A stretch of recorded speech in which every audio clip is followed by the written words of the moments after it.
La logique courante nous suggère que, pour être attirant et désiré, nous devons prendre soin de notre apparence physique, avoir une vie sociale intéressante, projeter l'image de quelqu'un qui profite de la vie et qui se porte bien économiquement.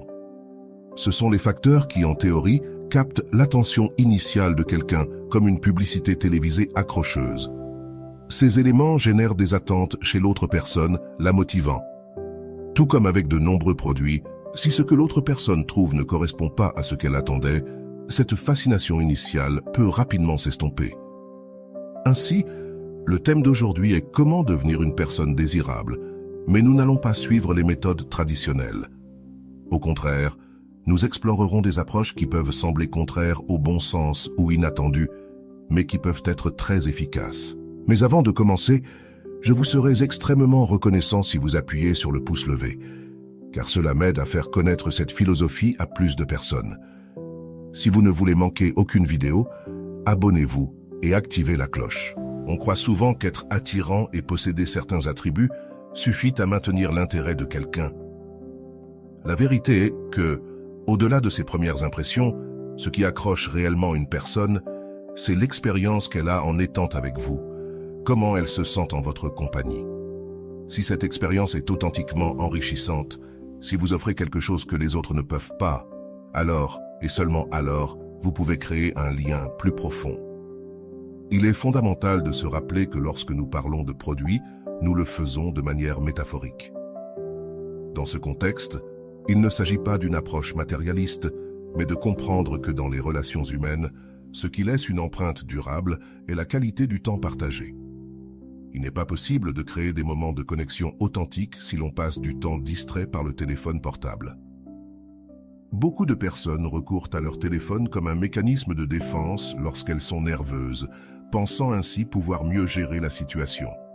Mais ce qu'elles accomplissent, c'est que l'autre personne se sent ignorée ou même méprisée. Cela peut ruiner toute tentative de créer un moment significatif. Certains le font sans mauvaise intention, simplement par habitude ou par manque de conscience. Mais le résultat est le même, le manque d'attention authentique. Un autre aspect qui empêche également de générer des expériences précieuses dans une interaction est de monopoliser la conversation. Cela peut se produire lorsque quelqu'un parle constamment de lui-même, essayant d'impressionner ou de vendre une image qu'il juge attractive. Cela se produit aussi lorsque quelqu'un ne laisse pas l'autre personne exprimer ses pensées et ses sentiments. Ce comportement, bien qu'il ne provienne pas toujours d'une mauvaise intention, démontre de l'égoïsme et un manque de considération, créant une barrière à toute connexion authentique. De plus, il est crucial de prendre en compte qu'on ne peut pas offrir des moments de qualité si l'on n'est pas bien émotionnellement. Par le passé, une personne s'est retrouvée piégée dans une relation toxique avec quelqu'un qui la blessait constamment. Dans son désir d'échapper à cette situation, elle s'est impliquée avec d'autres personnes, cherchant désespérément quelqu'un pour la sauver de sa douleur. Cependant, elle n'a jamais vraiment quitté cette relation nocive. Chaque nouvelle tentative de trouver du réconfort avec un cœur encore blessé et un esprit désorganisé n'a attiré que des personnes qui luttaient également avec leurs propres conflits internes. Le résultat a été une série de relations insatisfaisantes, remplies de confusion et de disharmonie. Lorsque quelqu'un essaie de combler le vide émotionnel avec une autre relation sans avoir d'abord guéri, il transmet inévitablement ce désordre interne.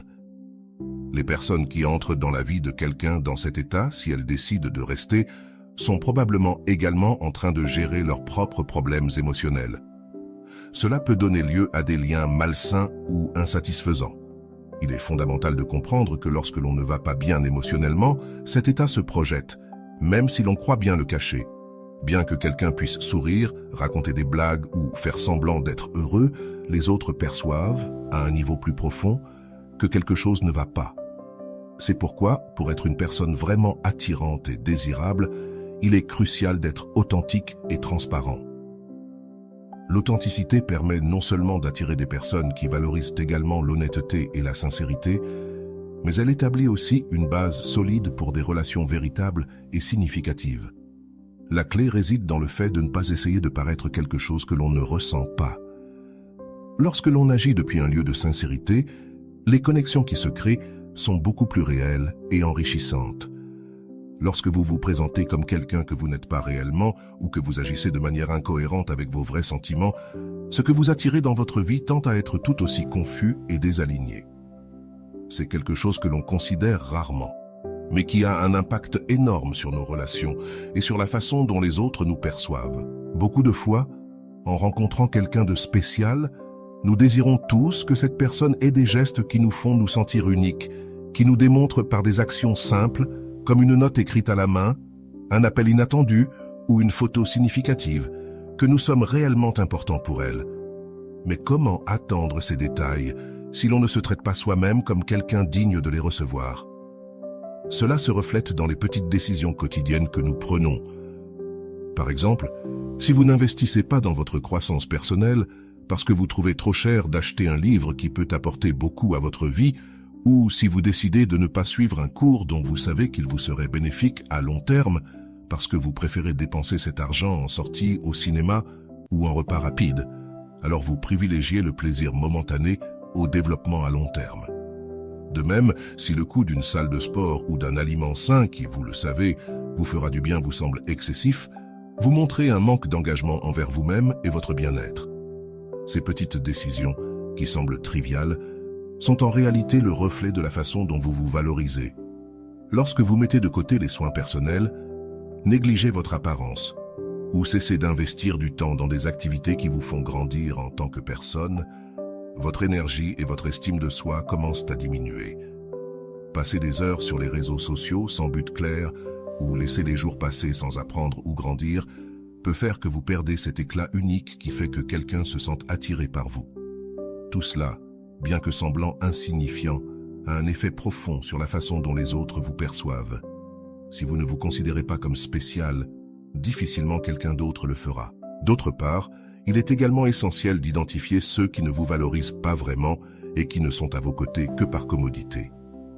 Il y a des personnes qui ne s'approchent que lorsqu'elles ont besoin de quelque chose, lorsqu'il y a un avantage immédiat pour elles. Ce sont celles qui maintiennent une relation cordiale tant qu'il y a quelque chose à gagner, mais qui disparaissent dès que vous n'êtes plus utile. Ce type de personne n'est présent que lorsqu'elles peuvent tirer un avantage, comme économiser sur un hébergement ou gagner des abonnés sur les réseaux sociaux en s'associant avec vous. Ces interactions sont superficielles et ne reposent pas sur une véritable affection. Si vous vous respectez et vous vous valorisez, vous commencerez à vous éloigner de ce type de relation. Il est facile de tomber dans le piège de chercher l'approbation de telles personnes en pensant qu'un jour elles changeront ou valoriseront ce que vous offrez. Mais si vous vous considérez vraiment comme une personne de valeur, vous comprendrez que votre temps et votre énergie doivent être réservés à ceux qui vous considèrent également comme importants et qui sont prêts à construire une relation basée sur l'authenticité et le respect mutuel. Si vous vous considérez comme une personne précieuse et unique, vous vous éloignerez de ceux qui ne vous recherchent que par commodité. Vous n'êtes pas ici pour jouer le rôle d'être utile à ceux qui n'ont pas un intérêt authentique pour vous. Mais il est également important de regarder à l'intérieur et de vous demander « Vous êtes-vous déjà approché des autres uniquement pour un bénéfice ?» Si vous cherchez toujours l'avantage ou l'intérêt personnel dans vos relations, vous devriez réfléchir profondément à ce comportement car, même si vous ne le croyez pas, la vie a une manière de vous rendre exactement ce que vous semez, et généralement de la manière la plus douloureuse. Tout comme quelqu'un qui se relie des hypocrites ou de la manipulation, cherchant toujours un bénéfice personnel, finit par attirer dans sa vie des personnes qui agissent de la même manière. Et lorsque quelqu'un qui vous importe vraiment arrive et agit avec vous de manière peu transparente ou vous utilise, c'est à ce moment-là que vous réalisez ce que cela fait d'être de l'autre côté. C'est un appel à l'attention de la vie, une manière de vous montrer que vous devez changer votre approche. Si vous avez la capacité d'être honnête avec vous-même, et d'accepter que vous avez vous-même créé cette situation. Alors vous pourrez mettre de côté la victimisation et commencer à grandir. Ceux qui aiment recourir à des méthodes qui sont plutôt contre-productives se souviennent de l'histoire d'une jeune fille qui a fait de grands efforts pour impressionner quelqu'un qui venait d'arriver dans son entourage. Elle a envoyé des cadeaux, des messages et a même prétendu avoir plusieurs admirateurs pour paraître plus désirée, dans l'espoir de susciter de la jalousie ou de l'intérêt. Cependant, tout cela fut en vain, car la personne en question n'était pas intéressée de cette manière. Cette histoire est le reflet de la façon dont, surtout dans la jeunesse, Beaucoup essaient de créer une image de popularité ou de désirabilité qui n'est pas authentique. Ce type de stratégie fonctionne rarement et, au contraire, tend à être contre-productif. Lorsque vous essayez de faire croire que vous avez beaucoup d'admirateurs ou que vous êtes très convoité, vous finissez par ne montrer que de l'insécurité. L'authenticité est toujours plus puissante que toute illusion fabriquée. Lorsque vous êtes véritablement désiré ou admiré, cela se remarque sans le moindre effort.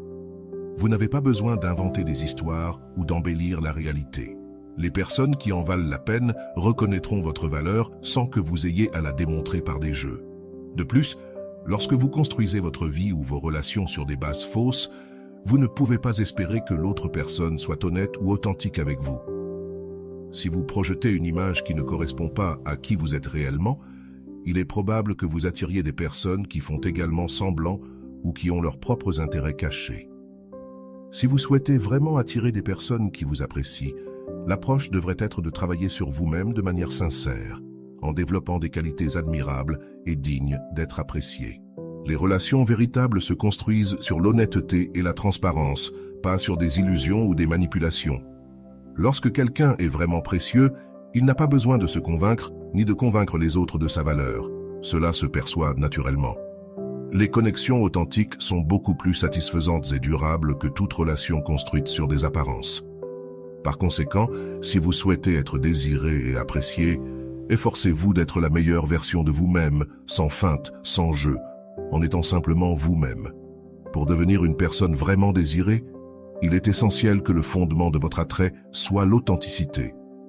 Faire semblant d'être quelque chose que vous n'êtes pas ne mène qu'à des relations construites sur des bases fragiles qui finissent par s'effondrer.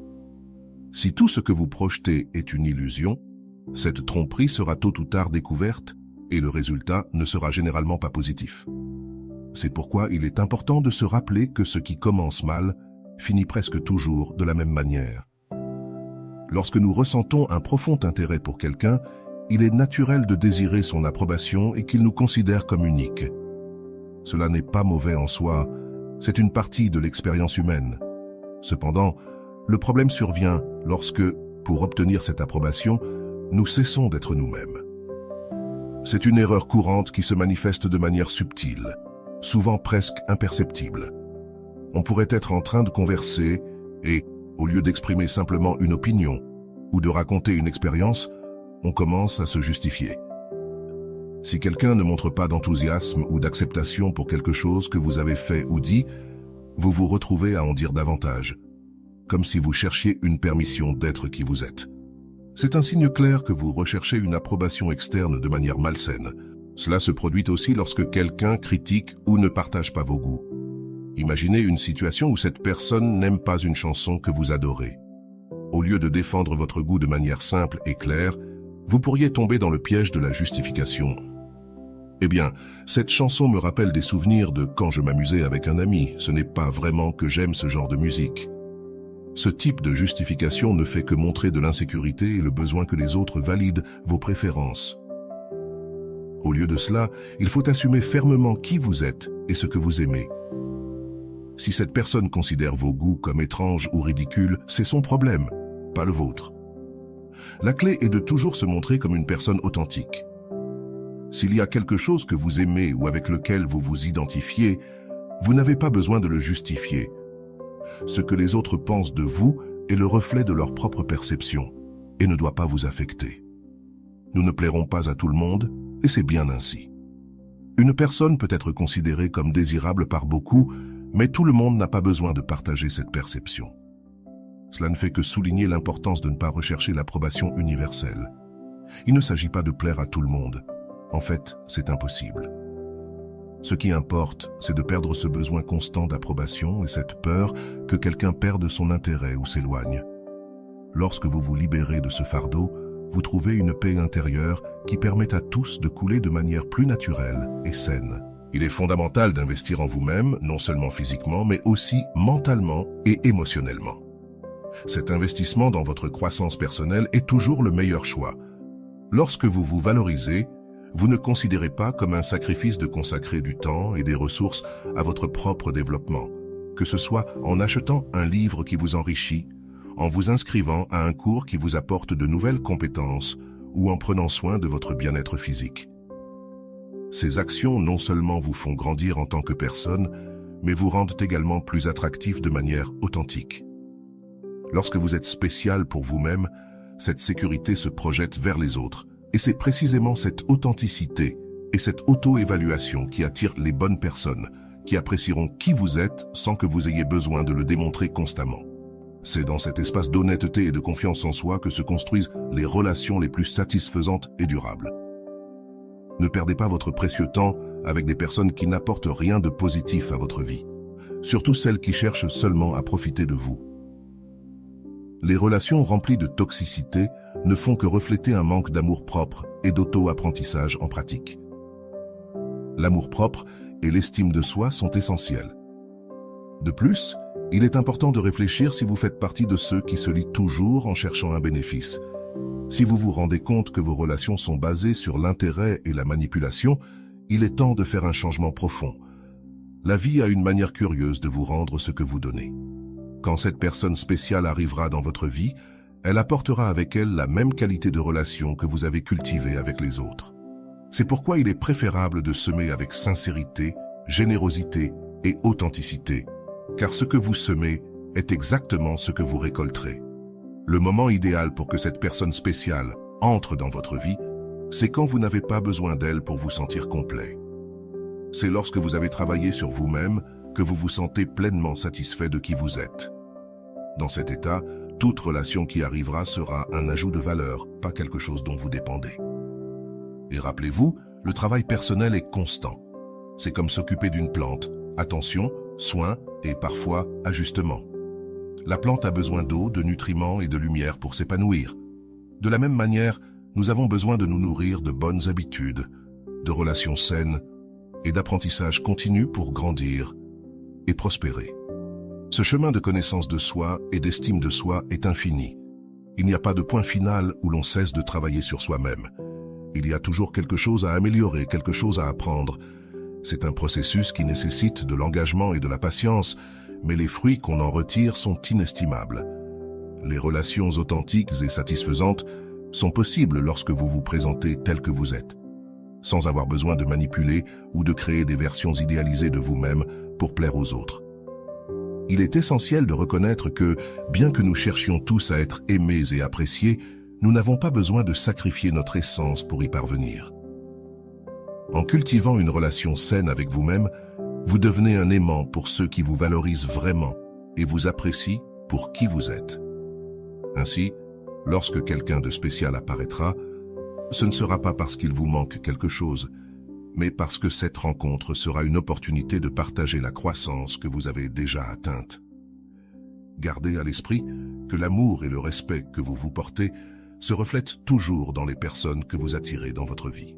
Le premier pas est de vous valoriser et de vous aimer profondément, car ce n'est qu'ainsi que vous serez prêt pour des relations qui en valent vraiment la peine, celles qui ajoutent plutôt que de soustraire. Alors commente cette vidéo en disant « Je mérite des relations qui me valorisent ». N'oubliez pas de laisser un like et de vous abonner pour ne pas manquer plus de contenu comme celui-ci. Je vous remercie beaucoup de m'avoir accompagné aujourd'hui. Nous nous retrouverons dans la prochaine vidéo.